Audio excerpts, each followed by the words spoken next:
What is going on, everyone? Welcome back to a long awaited episode because it's fantasy football season. We got Aussie college football season coming up starting next week. We got college football, which is a huge excitement because I myself am a huge college football fan. Excited to see my Hurricanes dominate. Jose, you guys got who you guys? You're playing Georgia week 1, right? Yeah, in Georgia. Damn. Hey, who knows? You guys got their former DC. He might be looking for some revenge. You got two of the top linebackers in the nation. But hey, that's a whole other thing to talk about. Interesting stuff. And you got a guy returning to an area he's familiar in, and Bo Nix returning down to the SEC country. Can he redeem his name in the Oregon Duck colors? Who knows?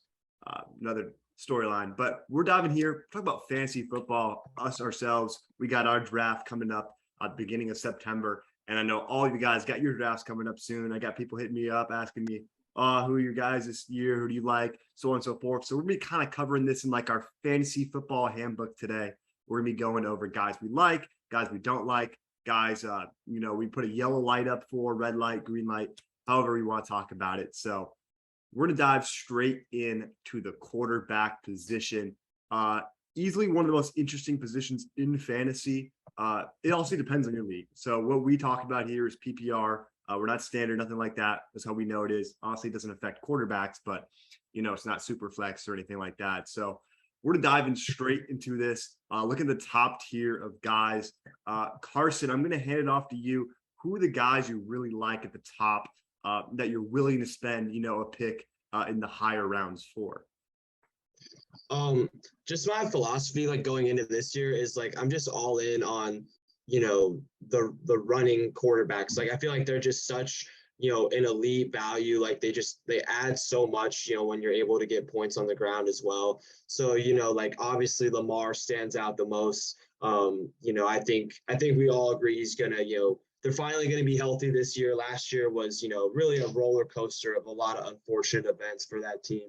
And I feel like we all just think he's going to come out and just ball out and, fight for another MVP.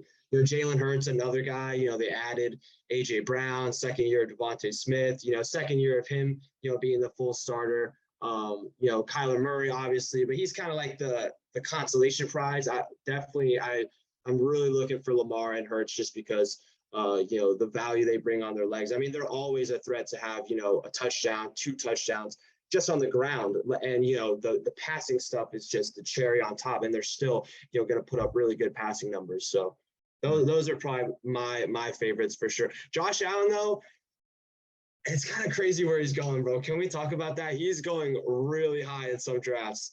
Mm-hmm. Yeah. I've seen him go first round in some drafts. Holy crap. You can – no, yeah, go ahead, Jose. Yeah, for a QB, I'm not even looking at the position before round like 6 or 7. Mm-hmm. Like taking a QB in the first round is just stupid. Even Pat Mahomes that one year when he had like 50 touchdowns or whatever, I think I got him in like the 8th or 9th round. Mm-hmm. Yeah, I think the top fantasy quarterback has been drafted outside of the top 10 the last like several years. And I mean, it's no surprise. Jalen Hurts, I believe, finished his QB1 last season. No one really thought he would. They thought, he's an intriguing option. He can run and so forth. And I think one of the guys, I'll ask Jose about this because I know Carson and I got to be behind this guy. One of the prime targets this year has got to be Trey Lance from the San Francisco 49ers. Obviously, some mixed opinions. You're hearing stuff at the beginnings of the offseason saying that they aren't quite comfortable with him. But now it seems like, Jimmy Garoppolo's working off to the side of training camp. It seems like he is being prepared for a move potentially to Cleveland. Who knows? That's a whole – because that guy, he's completely off the list because he's not making enough of a relevance anyway. But what's your opinion on Trey Lance, at least fantasy-wise? We don't need to dive into how he'll be as a quarterback, but we know how Shanahan works. He's never really had a mobile quarterback anywhere along his stops. Would that be Matt Ryan, Kirk Cousins, Jimmy Garoppolo? What are we thinking? Yeah, I like the outlook of Lance as a prospect.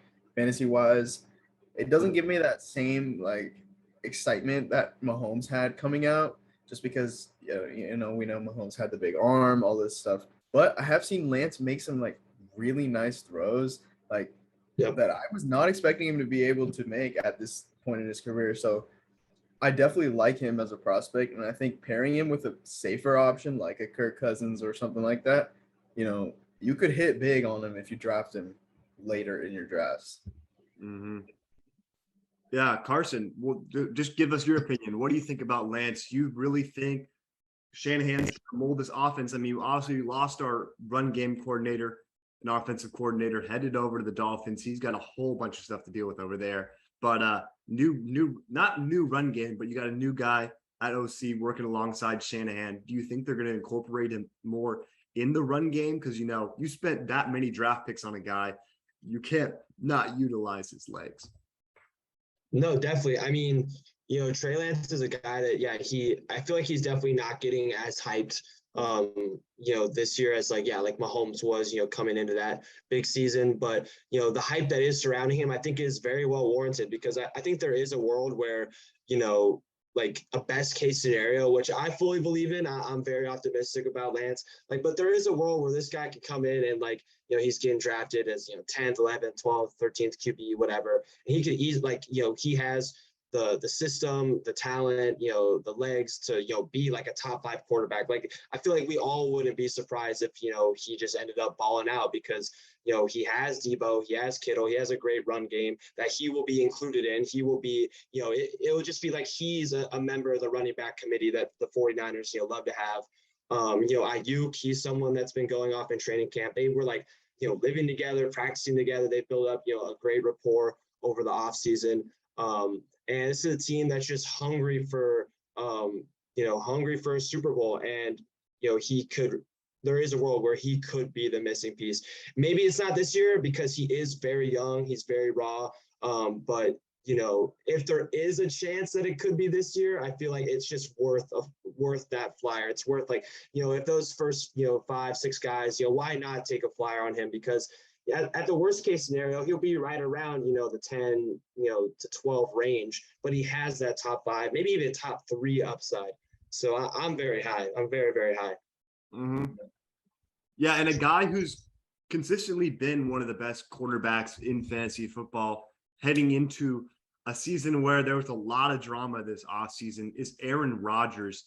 Currently on my positional big board, I have him just outside of the top 10, which if I said this last year, you guys would be laughing at me. But I feel like now you really got to consider, does this guy, he's got the worst weapons probably of his career as far as I'm aware of. No longer has Devontae Adams. He's bringing back his number 1 option at tight end, who's now, who knows what we're going to see from him, because he had a major injury last season. They spent a 2nd-round draft pick on Christian Watson from North Dakota State. Who knows? Because we know Watson, honestly, there's not really a lot of good connections Rodgers has had in the past with his young wide receivers. But we know we got Randall Cobb coming back. Sammy Watkins is a piece there. Alan Lazard appears to maybe be the top option there at wideout. I just want to ask you, Jose, do you think Aaron Rodgers is kind of weapon-proof and that he'll still be a guy worth, considering in that upper tier? Or is he a guy that kind of raises a red flag for you? Yeah, I think the upper tier is kind of out of question for me at this point. I don't think there's any way he cracks the top 5 with the weapons he has right now. That doesn't mean that he can't be productive, right? I mean, it's still Aaron Rodgers. They're still going to find a way to get a guy open, get Aaron Rodgers some open throws. I know he even himself has said that they need their best 11 players on the field, which includes both A.J. Dillon and Aaron Jones. So we might see some snaps where Aaron Jones is in the slot. You got him running routes out of the backfield, wheel routes or Texas routes, something like that, catching out of the backfield. And I don't think Aaron Rodgers isn't going to be productive, but I don't think he's going to be in the top 5 or anywhere near, where we've seen him land in seasons past. No, yeah, I definitely expect the Packers to run a lot of dual running back sets because you spent a high draft pick on A.J. Dillon. And I know when that came around, you guys remember me talking on the show about that. Like, what? Why'd they do this? They should have used it on a different position. They need a wide receiver. But it seems like he might be poised to be a guy we'll talk about later in the episode, one of the best goal line backs in the fantasy football league this year, in football in this year. Carson, I saw you were waiting to say something. Another thing you want to add with Rodgers?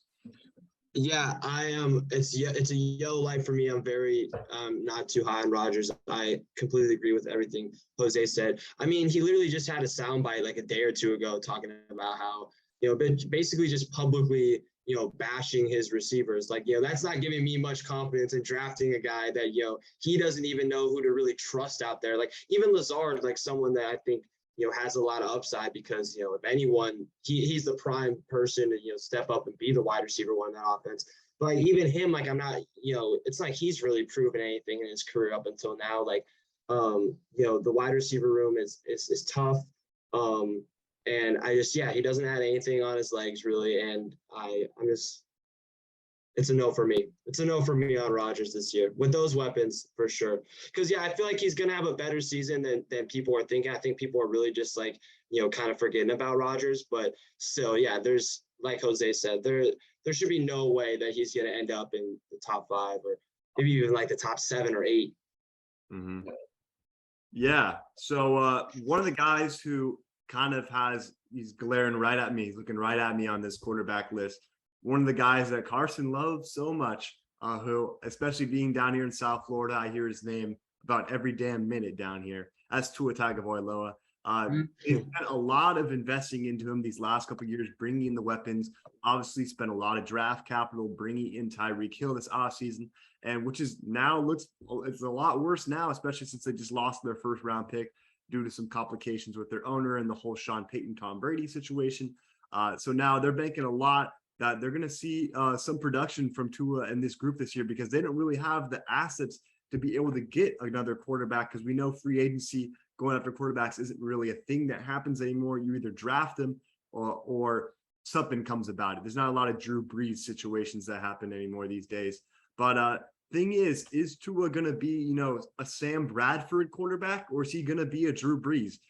Who knows? But I got to ask Carson, what's your view on Tua this year? Like, how do you see him going in the drafts? Is he going to be a name that you look at, that you look to target, or maybe you're going to steer away from him? I just think there's too many, I don't think his upside is good enough to warrant drafting him over the guys that we have in our, our top 10, top 12 board. I'm not really seeing him as a fantasy relevant guy, even with his, the great weapons he has. However, I think people are so low on him, just, from what he's done the last couple years that, he's bound to, exceed people's expectations because, everyone has such a low expectation for him. And I think he has everything in place to have a really solid year. And I think he can, prove, again, it's his 3rd year. He can prove that, he was, supposed to be that guy coming out of college. I'm just not really sure if he's going to, have a good enough season to warrant, looking at him, seriously in fantasy. Mm-hmm. Jose, anything to add to that? No, I'm not drafting him in any fantasy league, and I don't think he's worth a look until he proves something, within the season. Mm-hmm. Yeah. Yeah. So before we move on out of quarterbacks, is there any guys that we haven't mentioned that maybe you might be fascinated with in new situations? Perhaps maybe, I know it's a stretch to say, maybe Brian Dable can sort of unlock at least the fantasy potential of Danny Dimes. It's a weird situation out there, but I know it's just a stretch. Wondering what you guys are thinking. But is there any names you guys thought you have any more opinions on before we head out? Well, we gotta talk about Carr. That's one of your guys. I think he's someone that doesn't really.